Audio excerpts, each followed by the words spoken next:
my name is Kenya, and I'm going to be presenting to you some information about knife skills.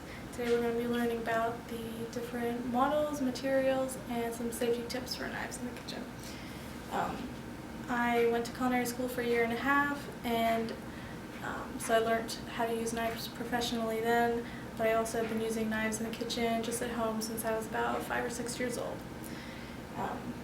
So one of my favorite movies is an animated film called Ratatouille. It's by Disney. It's pretty popular. But in it has to do with this rat who becomes a chef in Paris.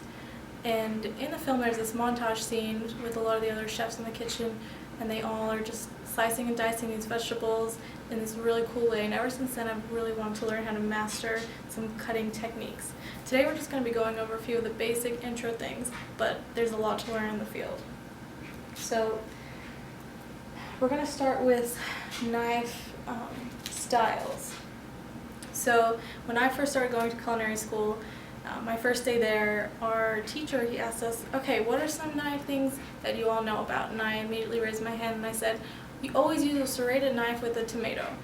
Much to my embarrassment, that was completely inaccurate. The truth is, you actually have to use just a sharp chef's knife.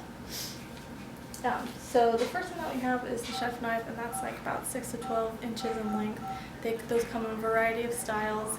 We have like a solid handle that's used most flexibly for everything basically you could think of in the kitchen. And I would say if you're going to start with a knife, go with that one. The next we have is a paring knife.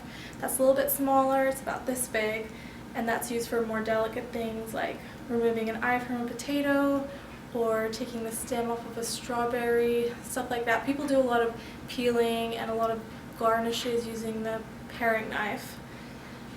So that's a very important one to have as well, just on hand. And another example, and again this is just kind of a few of the knives because there are so many, but another one is a boning knife, which is a little bit thinner in the blade and it's extremely sharp. So that's used for things like cartilage and bone, stuff, more heavy meat stuff.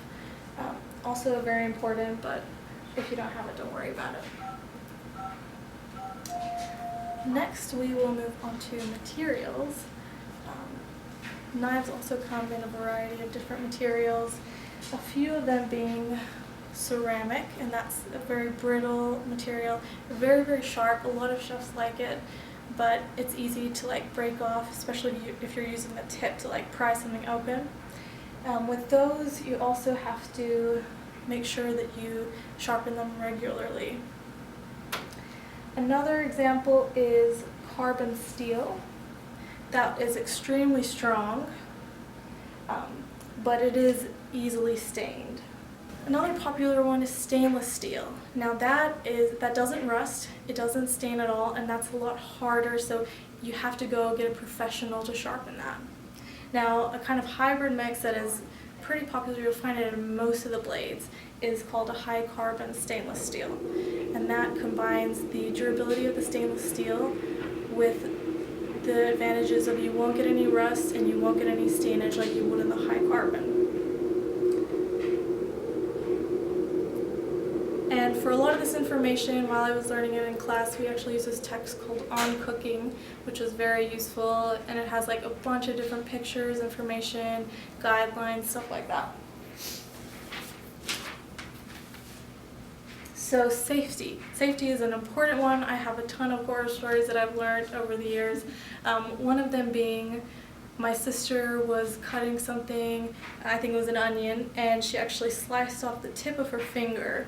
And she was screaming and screaming because she was a musician, and you know, her fingers were worth their weight in gold. So to avoid that, there are a couple tips that you should learn. So an important thing to remember is that a sharp knife is better than a dull knife. Keep your knife sharp. Another one is clean with a towel. Wipe it like that. Don't leave it in a sink. Leave it to the side. Somebody might put their hand in the water and cut their fingers up. When you're walking, keep it parallel to your body, facing the ground. Okay, and that is everything we've gone over today. Remember to just have a safe time in the kitchen, and now you know how to choose the correct knife. Thank you.